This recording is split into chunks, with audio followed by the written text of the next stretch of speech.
추석 연휴 기간 어떻게 고향에 잘 다녀오셨습니까? 본인 집에서 가족들을 초청한 분들도 계실 거고, 또 머나먼 고향길을 떠난 분도 계실 것입니다. 또 아마도 온라인 예배를 통해서 고향에서 예배를 드신 분도 계실 것입니다. 고향을 다녀오시면서 얼마나 시간이 걸렸는지 한번 묻고 싶습니다. 평소 같으면 저도 한두 시간 정도면 이렇게 충청남도에 최근에 우리 가족들이 모여서 또 그곳에 일정이 있어갖고 다녀왔는데 한두 시간 정도면 갔다 올 거리를 거의 한 6시간 반 정도 걸려서 덕산에 최근에 갔다 왔습니다. 아침 일찍 움직였는데도 불구하고 만만치 않더라고요. 다행히도 오는 길은 많이 막히지 않아서 한 2시간 반 정도 걸려서 이렇게 도착했던 적이 있습니다. 그래도 사랑하는 가족들을 또한 식구들 함께 모여서 또 먹고 마시면서 또 같이 예배들 드리고 또 이렇게 기쁨의 시간을 보내니까 시간 가는 줄 모르고 정말 행복한 시간들을 가졌습니다. 사실 예전에 우리나라 도로 사정은 더 열악했습니다.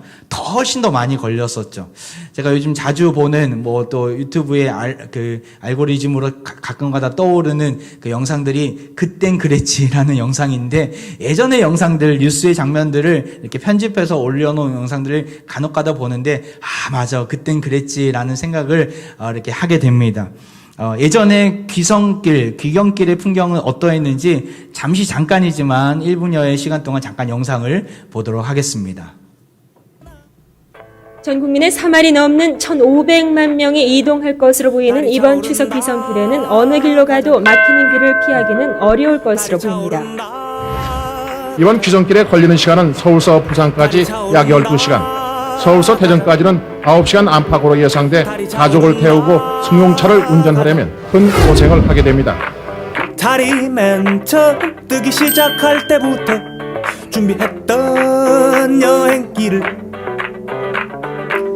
매번 달이 차오를 때마다 서울 등 수도권에서 귀성길에 나서는 570만 가운데서 기차표와 비행기표를 미리 사둔 사람은 150만 명으로 나머지 420만 명은 70만 대 차량이 뒤엉키는 고속도로와 국도에 들어설 수밖에 없게 됐습니다.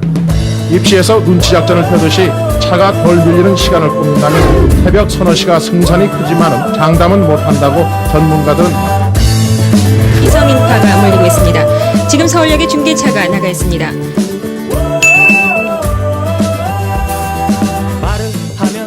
네, 지금 이 좌석은 없습니다만은 입석 승차권을 발매하고 있습니다.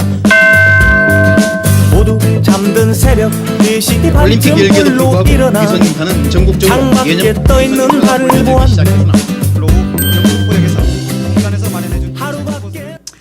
여러분, 이 영상을 보면서 어떻게 생각이 드십니까? 그땐 그랬지라는 생각이 저절로 들지 않습니까? 그 밑에 댓글을 보니까 이런 댓글이 있더라고요.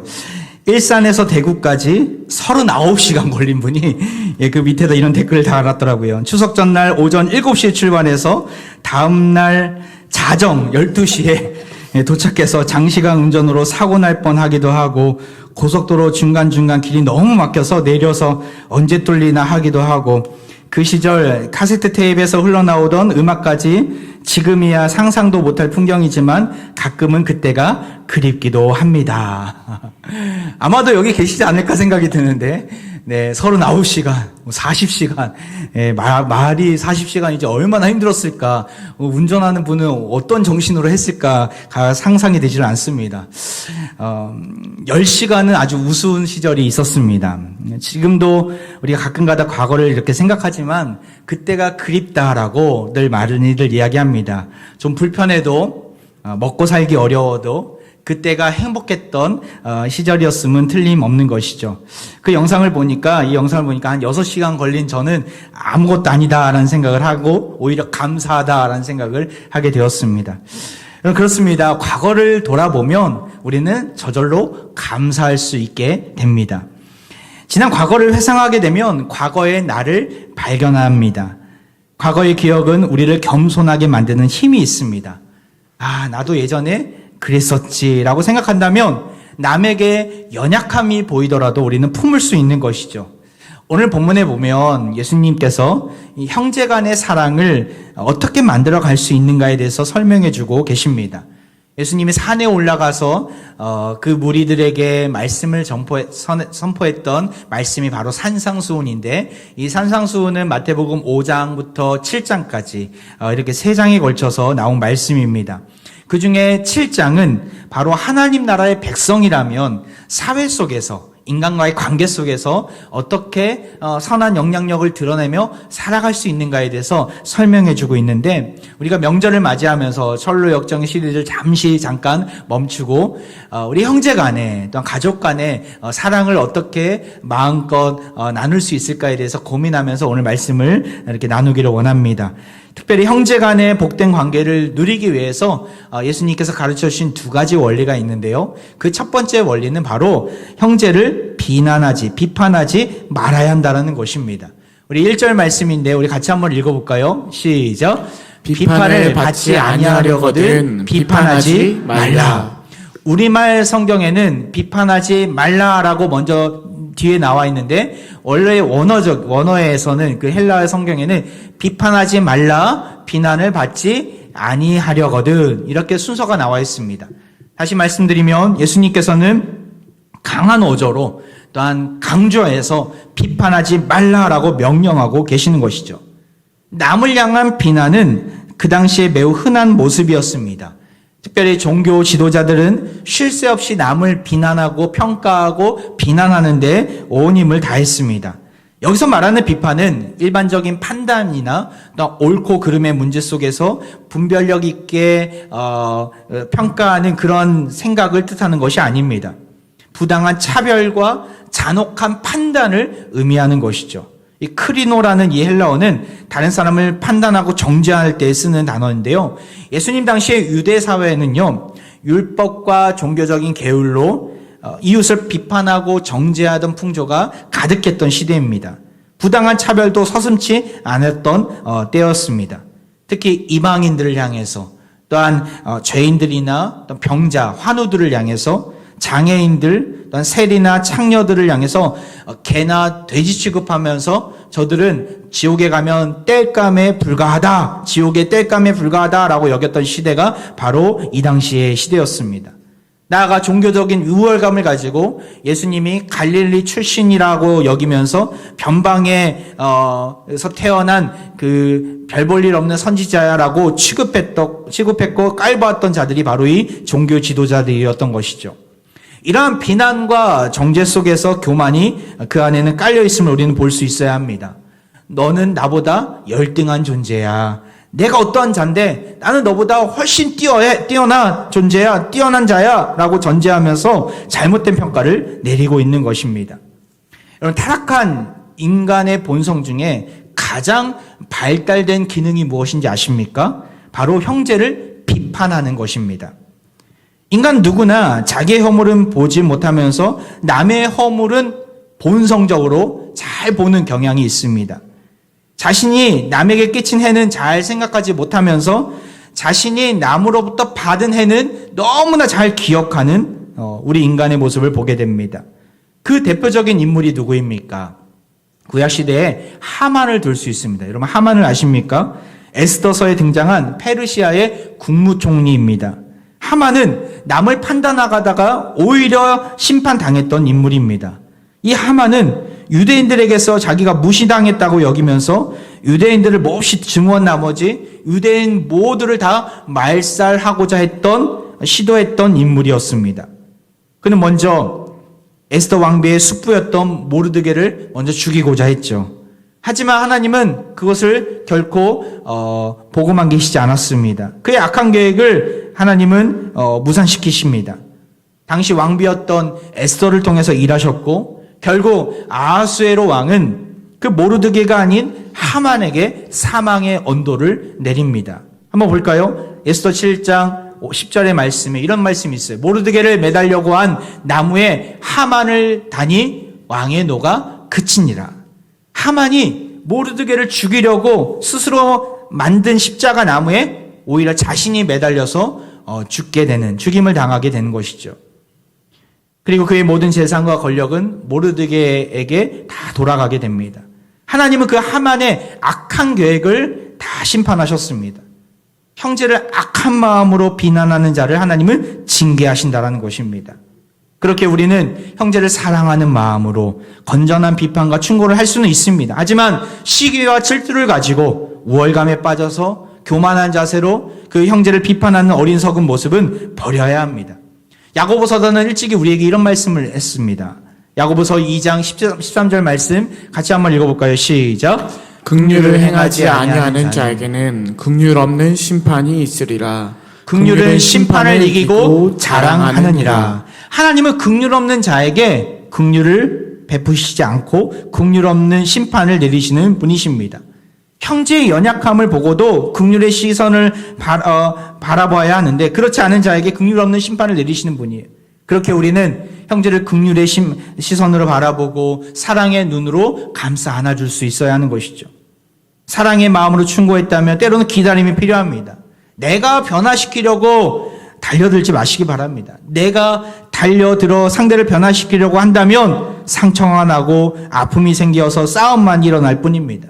내가 변화시키는 것이 아니라 하나님이 변화시키셔야 합니다. 그렇게 우리는 하나님께 기도하면서 내어 맡기길 바랍니다. 이번 추석 연휴 기간 가족들과 얼마나 행복한 시간을 보내셨습니까? 혹시 형제 간에, 부모와 자녀 간에 갈등은 없었습니까? 다툼은 없었습니까? 시댁 식구들과 처가 식구들과 갈등은 없었습니까? 그 다툼이 나의 비난과 비판으로 인해 생기지는 않았습니까? 혹시 그러했다면 정중히 사과하시길 바랍니다. 기분이 나빠지고 상처가 나면 아무리 좋은 칭찬이라도 들리지 않습니다. 이미 마음이 닫혀있기 때문에 그러하죠. 어떤 책에서 본 이야기인데요. 80대 된 어르신이 50대 된 우리 아들과 함께 거실에 앉아서 창문의 밖을 보고 있었습니다. 그때 까마귀 한 마리가 그 나무에 날아들었습니다. 아버지가 아들에게 묻죠. 저게 뭐니? 까마귀예요, 아버지. 또 묻습니다. 저게 뭐니? 까마귀예요, 아버지. 근데 또 이어서 저게 뭐니? 하니까 이제 아들이 좀 짜증스러운 그 목소리가 들립니다. 까마귀라니까요. 근데 여기서 끝나지 않아요. 또 네 번째로 아버지가 묻습니다. 저게 뭐니? 까마귀라니까요. 왜 자꾸 같은 것을 질문하세요? 그러자 아버지가 방에 들어가서 아주 낡은 일기장을 들고 나오신 것입니다. 일기장을 펴면서 아들에게 보여주었어요. 아들이 3살 때 아버지가 쓴 일기장의 내용이 거기 적혀져 있습니다. 이렇게 적혀져 있죠. 오늘은 까마귀 한 마리가 창가에 날아들었다. 어린 아들이 물었다. 저게 뭐야? 나는 까마귀라고 대답해 주었다. 아들은 똑같은 질문을 계속해서 했고 나는 그때마다 까마귀라고 알려주었다. 그런데 그 질문을 연거푸 23번이나 물었다. 나는 귀여운 아들을 안아주며 끝까지 까마귀라고 다정하게 대답해 주었다. 아들이 호기심을 가지는 것에 감사했고 아들에게 사랑을 주는 것이 너무나 즐거웠다. 사랑하는 평가중 여러분, 우리는 누구를 먼저 비난하기 전에 예전에 우리 모습을 바라볼 수 있어야 합니다. 우리는 누구를 매정하게 비난할 수 있는 자들이 아닙니다. 지난 과거의 나의 모습은 어떠했습니까? 죄와 허물로 죽었던 우리를 하나님께서 살리신 그 은혜를 우리는 경험하지 않았습니까? 그렇다면 더더욱 우리는 타인을 비난할 수 없습니다. 끝까지 품어줘야 되고 끝까지 긍휼과 사랑으로 기다려 주어야 합니다. 왜 그렇습니까? 바로 예수님이 나를 그렇게 품어주셨기 때문에, 바로 예수님이 나를 그렇게 사랑의 눈으로 긍휼의 눈으로 바라보고 계시기 때문에, 십자가에 죽으면서까지 우리를 사랑하신 그 예수님의 모습을 안다면 우리는 비난할 수가 없습니다. 따라해볼까요? 비난하지 맙시다. 네, 비난하지 마시기 바랍니다. 두 번째, 형제 사랑의 원리는 무엇입니까? 3절을 보면 알 수 있는데요. 같이 한번 읽어볼까요? 3절 말씀 시작. 어찌하여 형제의 눈 속에 있는 티는 보고 내 눈 속에 있는 들보는 깨닫지 못하느냐. 두 번째 원리는 뭐냐면 나 자신을 먼저 보라는 거예요. 돌아보아야 된다는 것이죠. 우리 주님은 우리 안에 들보를 먼저 보라라고 말씀하십니다. 나아가 큰 죄악을 보지 못하는 우리가 형제의 티같이 작은 약점까지 문제 삼는 것은 너무나 잘못된 모습임을 우리에게 명하고 계십니다. 5절에 이렇게 나옵니다. 외식하는 자여 먼저 내 눈 속에서 들보를 빼어라. 그 후에야 밝히 보고 형제의 눈 속에서 티를 빼리라. 뭐라고 우리에게 예수님이 호칭하십니까? 바로 외식하는 자요. 외식이 무엇입니까? 바깥에서 맛있는 음식을 먹는 것이 외식이 아니라 여기서 보는 외식은 무엇입니까? 바로 똥 묻은 개가 겨 묻은 개를 나무라는 것이죠. 자신의 큰 죄는 깨닫지 못하고 회개하지 않으면서 무책임하게 남의 작은 허물을 들추어내고 비판하는 자를 의미합니다. 진실성이 결여된 그 위선자가 외식하는 자입니다. 그들을 향해 주님이 이렇게 명령하십니다. 내 눈 안에 있는 들보를 빼어라. 여러분, 들보는 무엇입니까? 기둥과 기둥 사이, 지붕 위에 있는 기둥과 기둥 사이를 연결하는 중심축이 그 들보입니다. 석가래라고도 합니다. 지붕을 떠받치고 있기 때문에 얼마나 크겠습니까? 얼마나 강하겠습니까? 그 들보가 상징하는 것이 무엇입니까? 크다라는 거예요. 큰 죄악이 내 안에 있다라는 것이죠. 큰 약점이 내 안에 있다라는 것이죠. 외식하는 자에게 이러한 큰 죄악과 큰 약점이 있음에도 불구하고 이를 전혀 생각하지 못하고 남 눈 안에 있는 작은 먼지와 같은 티끌을 보면서 그의 작은 연약함을 지적하는 것은 잘못된 일이다라고 예수님이 말씀하고 계시는 대목입니다. 이런 모습은 내 탓이 아닌 남 탓으로 여기는 태도에서 나오는 모습입니다. 남 탓. 성경에 보면 남 탓으로 여기는 사건들이 참 많이 나오는데 그 중에 대표적인 사건이 바로 아담과 하와의 선악과 사건입니다. 죄악의 기원이 된 이 사건에서 보면 아담이 쉴 새 없이 남 탓, 당신 탓이야 라고 고백하는 장면이 나오는데요. 한번 볼까요? 창세기 3장 12절에 보면 아담이 이르되 하나님이 주셔서 나와 함께 있게 하신 여자 그가 그 나무 열매를 내게 주므로 내가 먹었나이다. 선악과를 먹은 아담이 하나님 앞에서 뭐라고 변명합니까? 내가 먹었습니다. 내가 죄를 저질렀습니다. 하나님이 먹지 말라 한 선악과를 내가 먹음으로 하나님 마음을 아프게 했습니다. 주님 나를 용서해 주옵소서. 이렇게 고백하지 않아요. 돌려 말을 하고 있습니다. 어떻게 이야기하고 있습니까? 하나님이 주셔서 나와 함께 있게 하신 여자, 그가 그 열매를 내게 주었기 때문에 내가 먹었습니다. 이 변명이 아주 이렇게 자기 멋대로 해석하는 모습을 보게 되는데요. 여기서 말하는 것이 무엇입니까? 두 대상을 향해서 지금 남 탓하고 있는 거예요. 첫 번째 대상이 누구입니까? 그 여자 때문에. 그 여자가 나에게 줬기 때문에 내가 이렇게 그 선악과를 먹게 되었다라고. 하와를 향해서 하와 때문입니다라고 이야기하고 있습니다. 나아가 그 하와는 누가 주신 여자입니까? 하나님이 주신, 하나님이 나와 함께 있게 하신 여자. 그렇기 때문에 하나님을 향해서도 탓을 하고 있는 거예요. 하나님 때문에 그렇습니다. 하나님 때문에 내가 이렇게 죄악에 빠진 것입니다. 저 여자 때문입니다. 그 여자를 주신 하나님 때문입니다. 이 대답 안에 들어간 아담의 생각이 이러합니다. 죄를 지은 것은 자기 자신인데 남 탓을 하고 있는 것이죠. 인간의 본성을 읽을 수 있는 대목이 여기에 있습니다. 아담의 피를 이어받은 가인도 마찬가지였죠. 그가 준비되지 못한 모습으로 믿음 없는 제사를 하나님께 드림으로 하나님은 그의 제사를 연락하지 않으십니다. 그에게 문제가 있었어요. 하지만 가인은 아벨의 제사가 연락되는 모습을 보면서 누구 때문에 이 제사가 연락되지 못했다고 여긴 거예요? 아벨 때문에. 너 때문이야. 당신 때문이야. 그 책임을 아벨에게 물은 것이죠. 결국 아벨을 죽임으로 인류 최초의 살인자가 되고 만 것입니다. 이 남 탓을 하는 전형적인 모습을 아담을 통해서, 가인을 통해서 우리는 볼 수 있게 됩니다.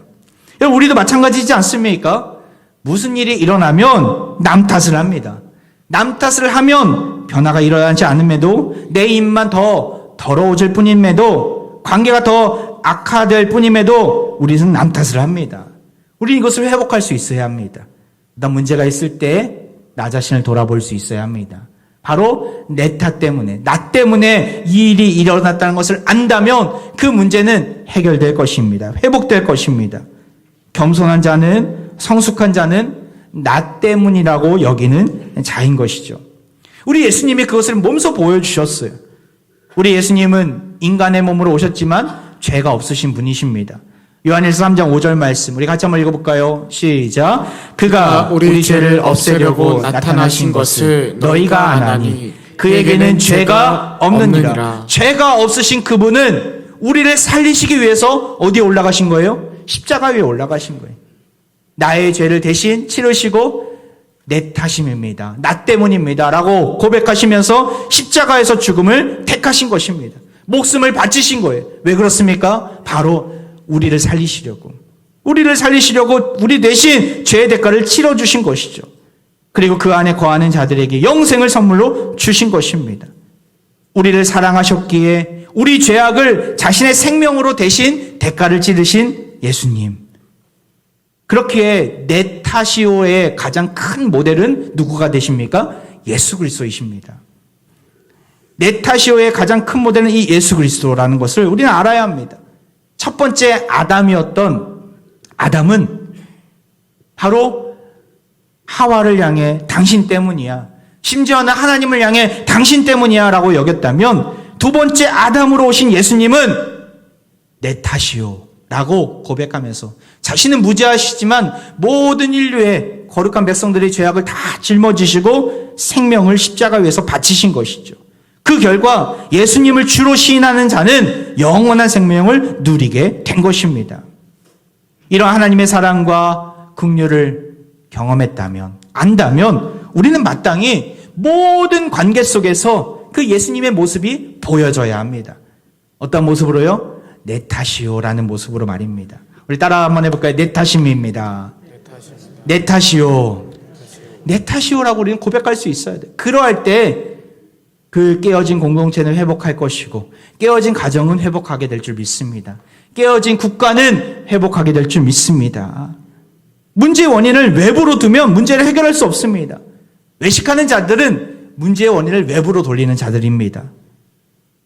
남 때문에, 저 사람 때문에, 저 연약한 자 때문에 내가 이런 꼴을 당하는 거다. 우리 공동체가 더러워지는 거다. 이렇게 당시의 종교 지도자들은 여겼던 것이죠. 지금도 마찬가지입니다. 문제의 원인을 내 안에 가두어야 합니다. 내부에 시선을 둬야 합니다. 주 안에 거하는 자들은 나 자신을 돌아보는 자들입니다.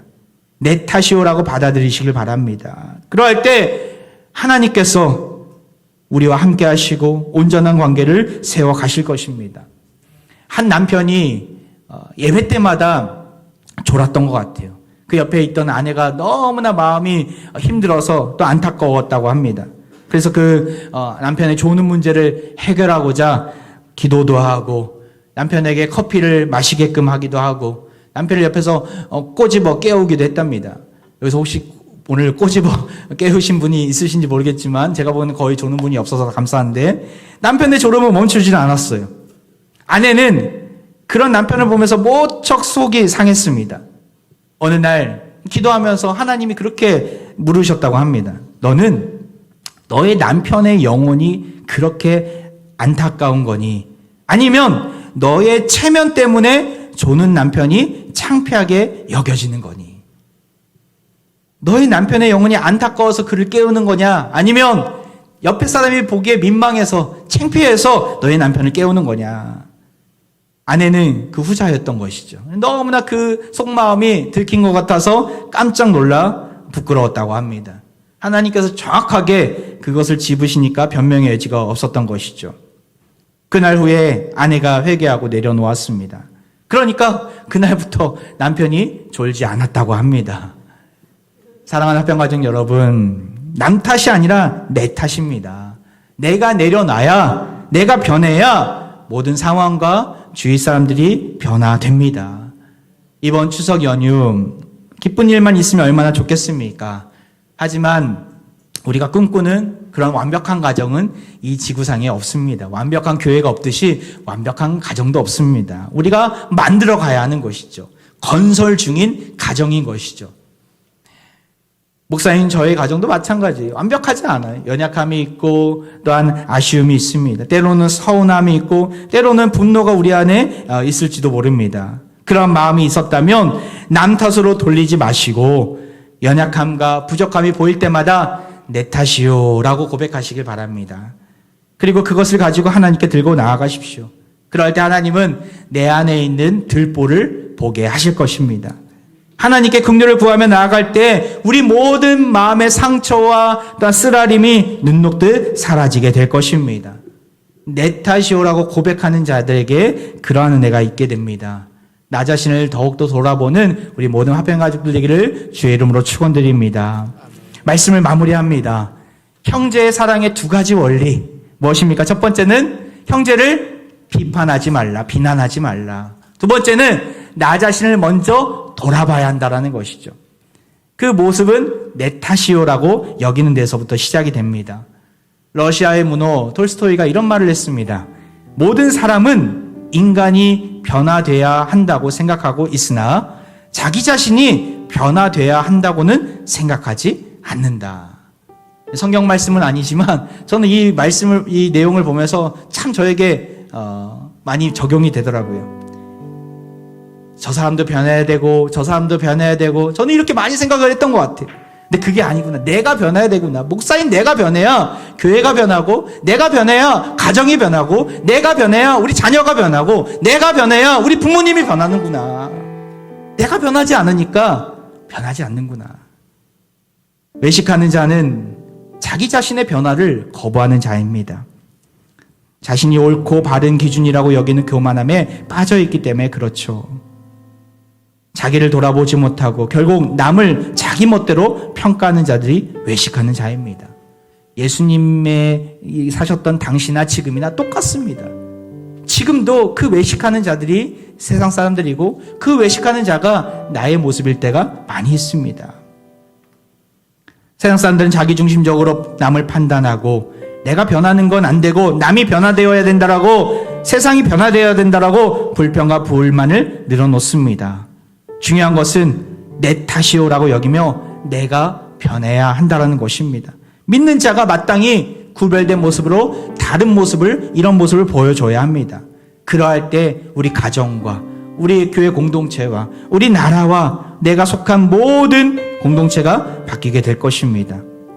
지난 과거의 모습을 돌이켜 보십시오. 우리가 얼마나 연약한 자들이었습니까? 얼마나 부족함이 컸습니까? 들보와 같은 큰 죄악이 내 안에 있었습니다. 하지만 그럼에도 하나님은 그러한 죄악을 묻지 않으시고 우리를 자녀 삼아 주셨습니다. 예수님께서 이 땅 가운데 오셔서 내 탓이오라고 고백하면서 십자가에 달려 죽으셨습니다. 누구를 위해? 우리를 위해, 나를 위해.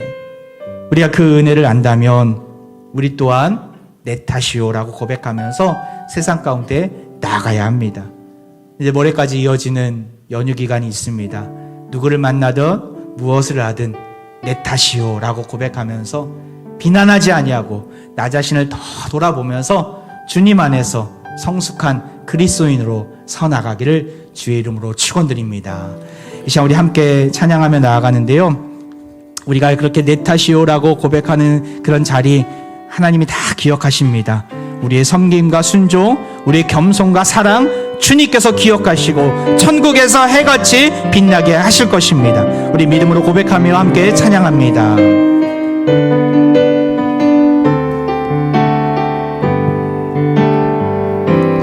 당신의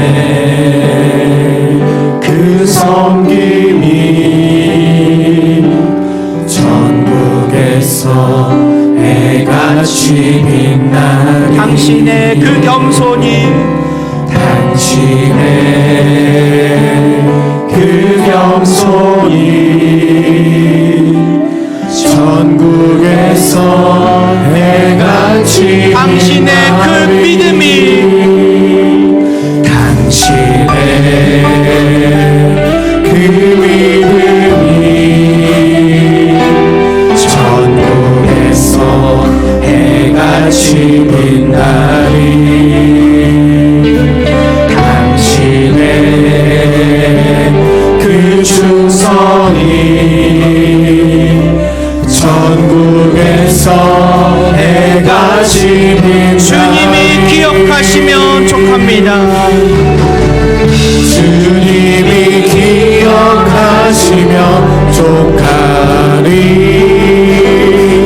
예수님 사랑으로 가득한 모습 전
할렐루야. 상처 많은 우리에게 놀라운 구원의 은혜를 허락하신 주님께 찬양과 영광을 올려드립니다. 서운함과 불평, 불만에 갇혀 외식하는 자와 같이 남을 비난하는데 열을 올렸던 우리의 모습이 있었습니다. 주님 베푸신 긍휼을 알지 못하고 긍휼의 손길을 형제들에게 내밀지 못했던 우리의 좁은 마음이 있었습니다. 주여 우리를 용서해 주옵소서. 남을 비난하지 않겠습니다. 우리 자신을 돌아보며 남 탓이 아닌 내 탓임을 고백하며 나아가겠습니다. 성숙한 변화를 이루는 자로 우리를 빚어 주옵소서. 남은 연휴 기간도 주 안에서 참된 안식을 누리면서 모든 상처와 괴로움이 치유되는 은혜가 있게 하여 주옵소서. 이 시간 병든 육체와 상한 마음 위에 손을 얹고 기도합니다. 병들고 나약한 육체 위에 시들어진 연약함 위에 손을 얹고 기도합니다. 꺼져가는 등불을 끄지 않으시는 주께서 이 시간 우리 모든 환우들을 살려 주옵소서. 전심으로 간절히 기도하오니 온갖 질병 가운데 치유의 역사를 보여 주옵소서. 악한 마귀들을 틈타지 못하도록 성령의 강한 능력으로 화평 가족들을 지켜 주옵소서. 주의 회복의 능력을 통해 저들의 신음과 부르짖음이 살아계신 주님께 외치는 감사와 찬양으로 변화시켜 주옵소서. 우리를 위해 온몸을 내어주신 예수 그리스도 이름으로 간절히 기도하옵나이다. 아멘.